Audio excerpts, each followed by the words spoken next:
Vamos rápidamente con la conformación de la Cámara y vamos invitando también a José Elice para que nos acompañe esta noche con precisamente lo que viene. Y aquí está rápidamente Miguel Torres, presidente, Alejandro Muñante, primer vicepresidente de Renovación Popular, que según Cecilia Chacón es un partido de oposición, así lo ha dicho.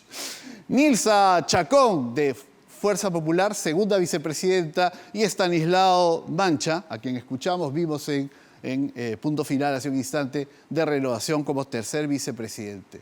Pero bueno, vamos a conversar con José Elice, que es el que sabe estas cosas, porque son muchas preguntas las que tenemos. Pedro, ¿cómo estás? Muchas gracias.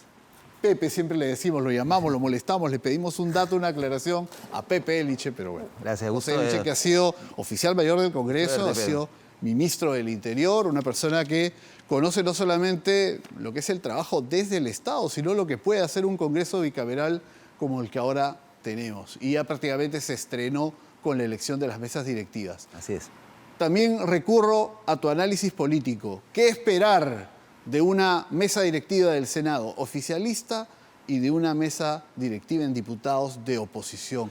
¿Esa dinámica parlamentaria va a beneficiar o va a obstaculizar al gobierno de Keiko Fujimori? Bueno, tener las mesas directivas de las cámaras no es tenerlo todo, ¿no? Yo creo que la participación, la entrevista con Cecilia Chacón ha sido muy ilustrativa al respecto.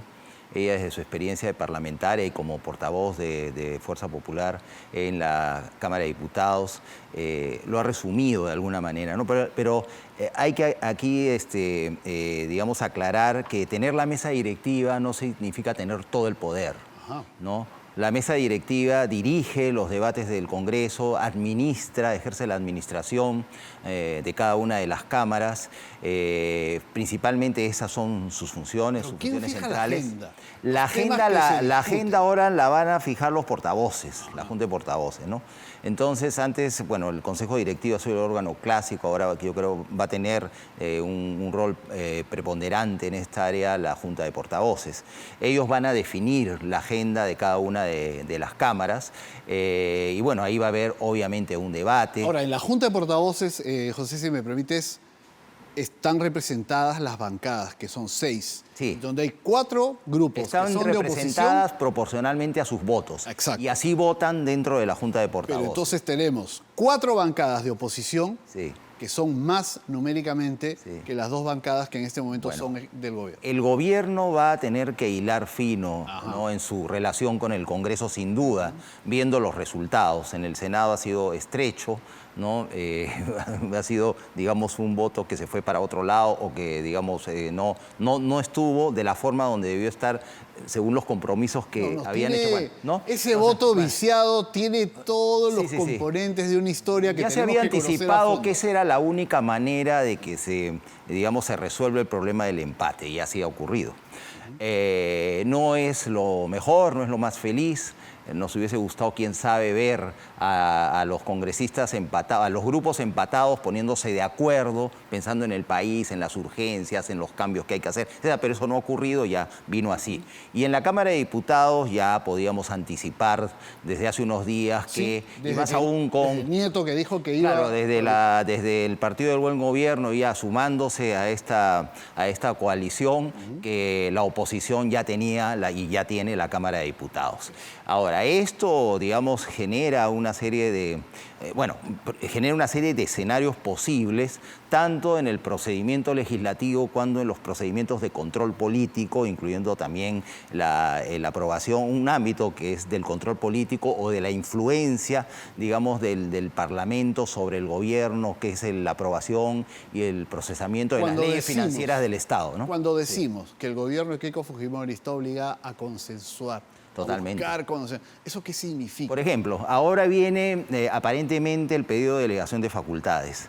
O sea, si no conversan bien, si el fraseo del oficio que se envíe solicitando el proyecto en realidad de ley autoritativa que llegue al Congreso no es el adecuado, si no hay una conversación previa, va a ser muy difícil que se apruebe la delegación de facultades.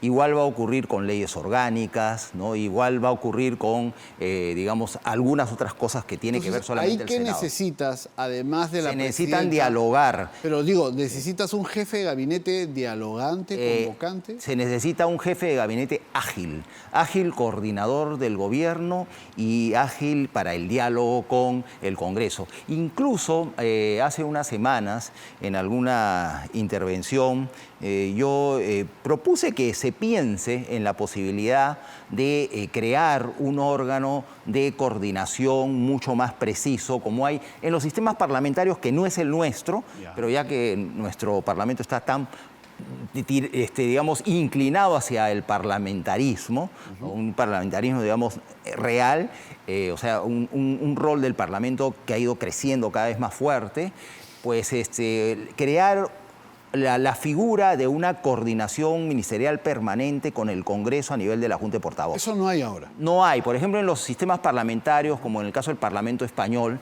el gobierno tiene una secretaría de coordinación con las Cortes y el representante que tiene rango de ministros participa en la Junta de Portavoces y expone las prioridades del gobierno en un diálogo que se anticipa a lo que va a ocurrir, digamos, ya en el debate plenario. La experiencia de estas últimas décadas en el Perú debería ir hacia una solución de Sería este tipo. bueno institucionalizar algo así en la época del gobierno de Valentín Paniagua. Lo pensamos, pero no se pudo hacer. Ahora, ¿no? Aterrizándolo a nuestra realidad, se habla tanto en círculos cercanos a Keiko Fujimori, si no, no sería una especulación más, pero se habla mucho en círculos cercanos a Keiko Fujimori que Luis Galarreta sería el presidente del Consejo de Ministros. Bueno, él tiene mucha experiencia. Ahí va mi pregunta. ¿Él tendrá esas cualidades para poder ser ese carril que lleve la información adecuada en los términos con él precisos? desde hace muchos años, pero lo he escuchado en sus entrevistas, ha aprendido mucho, ¿no? Ha sido parlamentario, ha sido presidente del Congreso. Yo creo que ya tiene la cintura, la agilidad, ¿no? El conocimiento para moverse en ese ámbito. En este Congreso que acaba de terminar, estos 5 años, sí. él era parlamentario andino, pero era un coordinador, claro, sí.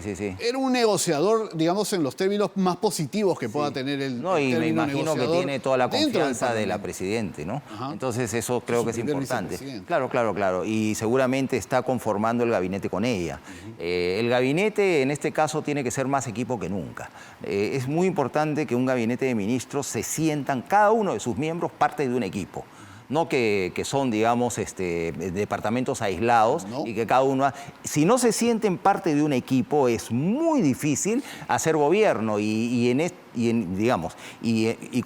para lograr ese objetivo es muy importante el rol que cumple el presidente del Consejo de Ministros. Acá no tenemos premier, en realidad. No tenemos primer ministro. Para abreviar, un presidente del Consejo de Ministros, ¿no? Presidente del Consejo de Ministros. Sí. Ahora, porque las cosas no van a ser fáciles en este Congreso. No van a ser fáciles y puede ser bueno, puede ser muy malo, ¿no? Pero también podría ser bueno, porque el país necesita en la política un cambio radical, ¿no? Lo que hemos pasado en los últimos años, en los últimos decenios incluso, ha sido terrible, ¿no? Que nos hemos sentido al borde del despeñadero.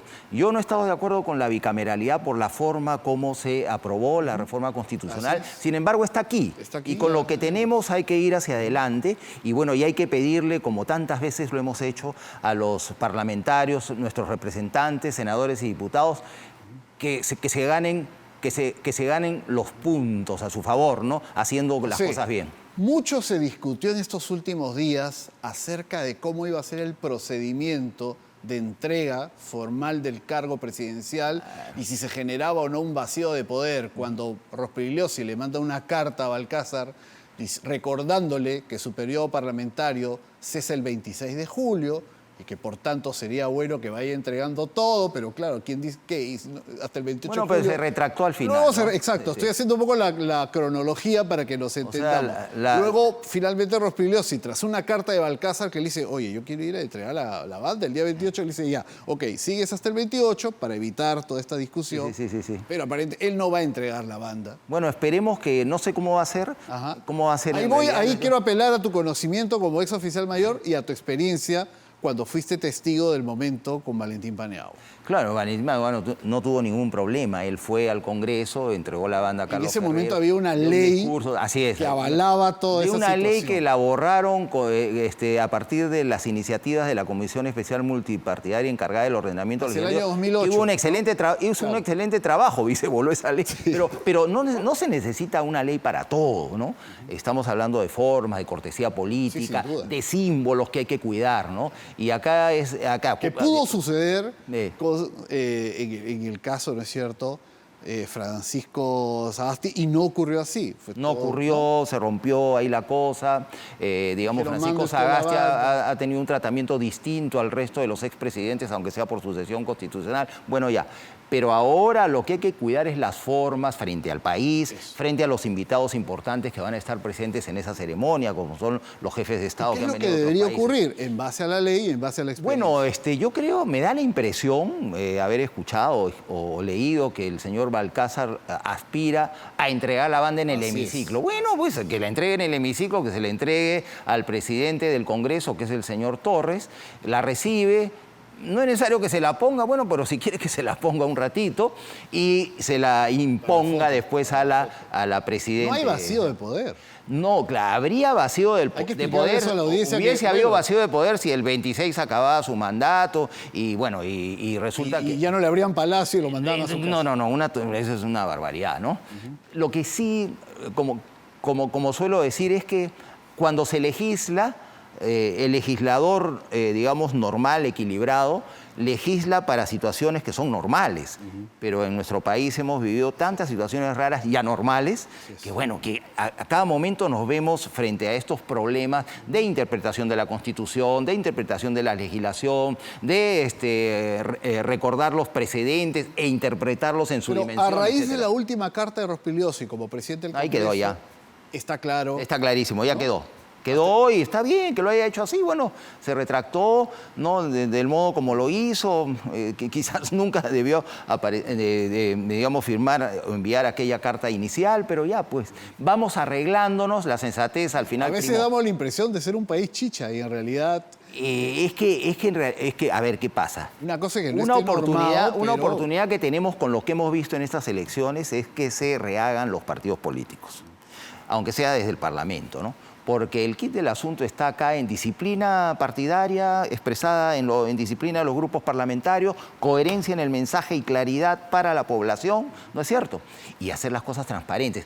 Para llevar a cabo este diálogo y para que este diálogo sea exitoso, no hay otra manera, el gobierno no tiene otra vía, se necesita transparencia, ¿no? Los juegos bajo la mesa, siempre en la política habrá algunos, pero tienen que ser limpios, no pueden ser oscuros. Bueno, por eso ha generado tanta extrañez este voto viciado. Porque si fuera que algún parlamentario de los grupos de oposición abiertamente señala que cree que es importante que el oficialismo mantenga la presidencia del Senado, ¿no es cierto? Sí. Y lo expresa públicamente, es un tema de discusión de pareceres, pero el voto viciado, lo subrepticio, lo raro, ya alimenta todo lo que puede haber detrás, entre comillas, de lo que algunos han considerado la compra de un voto, en este caso un voto viciado. Pero todo eso enrarece, pues le ensucia un poco el inicio de una gestión. Sí, claro, unos dirán, bueno, así es la política, pero así la política debe dejar de ser así, ¿no? Que si empieza así, imagínate cómo puede terminar. Pero ya este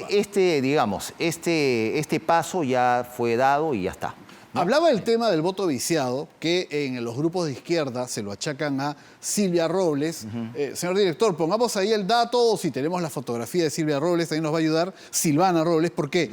Porque aquí nuevamente se abre un interrogante. Roberto Sánchez ha dicho esta noche que el partido, en este caso la bancada, porque ella no es de Juntos por el Perú, ¿no?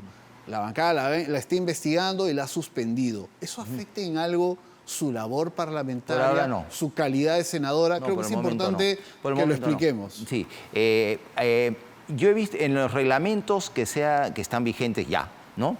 En los reglamentos del Congreso, de la Cámara de Diputados y del Senado, hay más rigor en el tratamiento del orden interno de las bancadas. Entonces, cada uno de los grupos tienen que haber aprobado y entregado un estatuto. Ajá, en ese estatuto, escribir un reglamento, estatuto de cada bancada. Sí, entonces ahí yo la verdad que no he leído el del partido al que pertenece a la señora. Según ese estatuto, pues será procesada disciplinariamente, me imagino, ¿no? Y hay que ver, ¿no? Y además, pero estos estatutos, según lo que se puede leer en las disposiciones reglamentarias sobre orden interno de los grupos parlamentarios, tienen que aplicarse en los casos de procedimientos disciplinarios, digamos, todas las garantías que son pues las que hay también en los procesos judiciales, ¿no? La defensa, Ahora, si la bancada la expulsa porque prueba, considera... Se va al grupo mixto. Se va al grupo mixto donde ella en Claro. este momento sería la Yo única era más integrante. radical. Desde hace 2 años vengo diciendo que una reforma interesante para mejorar la calidad de la representación política es responsabilizar a los grupos parlamentarios por quienes llegan. Ajá. Entonces, quien es Eso nunca expulsado o quien renuncia se va del Parlamento y entra el parlamentario del siguiente partido. Claro, o sea, Entonces, pierde la tienen que curul. perder algo. Pierden Sí, la curul sí. por llevar a alguien que ha Así es, actuado por de no forma... fijarse quién llevan, claro. Pero es que eso Sí, es sí. precisamente lo que los partidos no van a aprobar como Bueno, es reforma. que no va a, Está no muy van a mal cambiar eso. las cosas mientras no se ponga ese rigor, ¿no? Bien, hablemos de los tránsfugas, porque la nueva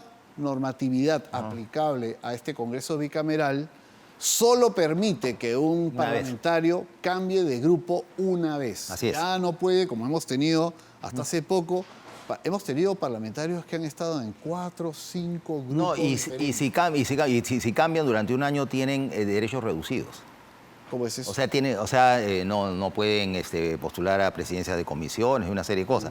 ¿Por qué? Porque Como decían en la facultad, capitis diminus. tienen que tener una sanción, algo tienen que perder, ¿no es cierto? Pero además se ha renovado, se ha recuperado la función del grupo mixto, que existía antes en el bicameralismo anterior y que existe en otros parlamentos del mundo. O sea, quienes se van de su partido se van al grupo mixto con derechos absolutamente disminuidos. Claro, los que ¿no? están en el grupo, los que estarán en el grupo mixto, tanto en senadores como diputados, no pueden participar de No pueden comisiones. tener ni personal en el grupo parlamentario mixto. ¿Ya? O sea, no tienen apoyo, digamos, de asesoría para el grupo Eso es parlamentario. para que se queden, pero entonces, si se quedan, votan en disidencia, vamos a tener más de estos casos. Bueno, los probablemente. procesan pues con sus reglamentos, ¿no? Vamos Y a ver también- cómo se defiende Silvana Robles. Rápidamente vamos a comentar ahí un tuit que ha publicado esta tarde. Vamos a leerlo. Ella dice, mi voto fue por la lista 2, es decir, por la lista de oposición al gobierno. Ante las especulaciones durante la segunda votación, no mostré mi voto por un simple descuido. Mi decisión fue clara. Quienes conocen mis convicciones saben que jamás habría votado para que el fujimorismo presida la mesa directiva del Senado. Se defiende con todo, pero los hechos lamentablemente no la acompañan. En una elección entre solamente 2 listas y donde habían acordado mostrar el voto, que no ocurra ni lo uno, y que pueda haber habido un voto viciado además, solo entre 2 candidaturas, pues. Sí, pues. Y dentro de Juntos por el Perú y el bloque de izquierda es la única a la que han señalado. Ni siquiera es que hay 2 o 3 que no mostraron bien el voto o que hubo algún tema ahí extraño. Entonces le cayó la quincha, ¿no? Sí. Sí, bueno, esa era la forma como esto se iba a solucionar, es decir, el empate. Y así ha ocurrido, pues lamentablemente de esta manera. Es curioso ¿no? porque se había explicado que si había un empate o nadie alcanzaba la mitad más 1, iban a una segunda votación. Pero así ha sido. Claro, pero luego en ningún momento se hablaba ya de una tercera o cuarta de desempate porque no se había considerado. Claro. ¿Cómo esa figura, José? Bueno, temprano, o sea, desde hace unos días. Porque alguien dijo, pero que tiren la moneda. Tampoco. Bueno, podían tirar la moneda, podían, digamos, Sacar el palillo. asignar o no, o darle competencia a quien está presidiendo la sesión para que sea dirimente, lo que sea, pero eso tenían que acordarlo antes. ¿No es cierto? Porque no hay reglas. Claro. Y no estaba acordado. No estaba acordado. Bueno, no hay junta de portavoces constituida todavía, pero ya están designados los portavoces. Entonces, la única Podrían manera reunir como se destrababa un el pacto de empate, caballeros. la única forma como se podía destrabar ese empate en Senado, porque el diputado era claro Era que con un pacto de caballeros. la única manera de destrabar este Y de ambas. empate era con alguien que o votara nulo, o no Así votara, es. o faltara. Que no es la mejor forma. Un pacto de caballeros hubiese sido mejor, ¿no? Muy difícil, casi imposible, diría yo, pero hubiese sido una gran señal para la ciudadanía, ¿no? Y para los jóvenes políticos que Bueno, vienen después. y este es el resultado. Tenemos entonces un presidente del Senado que gana precisamente gracias a que hay un voto nulo, un voto viciado en el grupo opuesto, porque los 30 votos corresponden a los 22 de Fuerza Popular, su partido, y a los 8 de Renovación Popular. Es decir, Y ahí acá falló. se dio lo que algunos definen como la traición, la disidencia, queda para investigarse, porque creo que no puede quedar simplemente... Sí, que pero nadie. igual las dos posiciones, digamos, que hay en el país, que aparentemente representan, ¿no?, el sentir del país completo, aunque no es así en realidad si uno ve la Sí, composición del voto. es los que han pues, llegado, ambas, digamos, han llegado casi iguales, ¿no?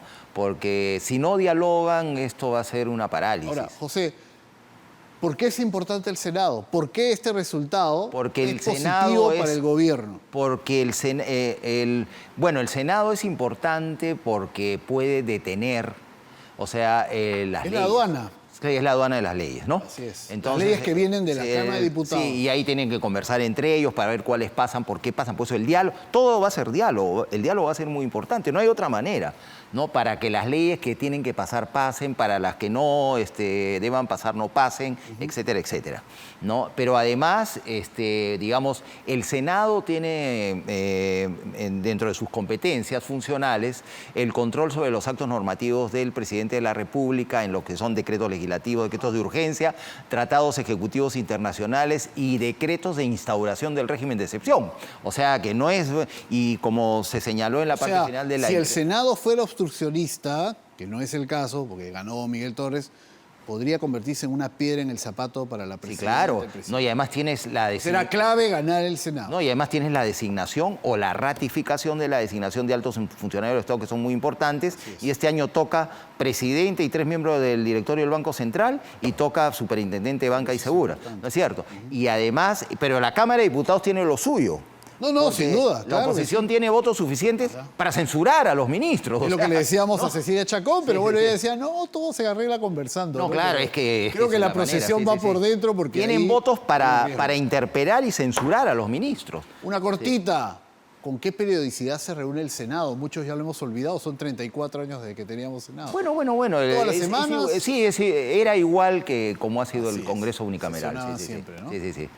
Bueno, José, vamos a seguramente tener oportunidad de comentar a partir del discurso presidencial y de la juramentación del equipo ministerial. Inmediatamente después de la conformación del gabinete, siempre hay la presentación del gabinete ante la Cámara de Diputados dentro de los 30 días para exponer y debatir la política general, pero esta vez sin voto de confianza obligatorio. Exacto, ya cambió en la Constitución. Así es. Ahora, da lo mismo cualquier comisión parlamentaria, como decía un poco Cecilia Bueno, Chacón. Cecilia Chacón dijo, todas son importantes, ¿no? Claro, ella es política y no va a decir esta y otra es más importante, ya verán cómo negocian. Claro. Lo que sí es verdad... No ha querido abrir sus cartas. No ha querido decir presupuesto, porque Sí. ahora entre agosto y noviembre la ley... Pero hay algo que ella dijo que es muy importante tenerlo presente, que la distribución se hace con una fórmula matemática que se utiliza, que hacen los funcionarios del Congreso desde hace muchos años y que es muy eficiente. Pero la negociación del reparto final se hace en la Junta de Portavoces. Ajá. Sí. Importante. Muy bien, me quedo con eso. Distribuyen las presidencias y también todas las directivas. Muy importante. José, muchísimas gracias como siempre.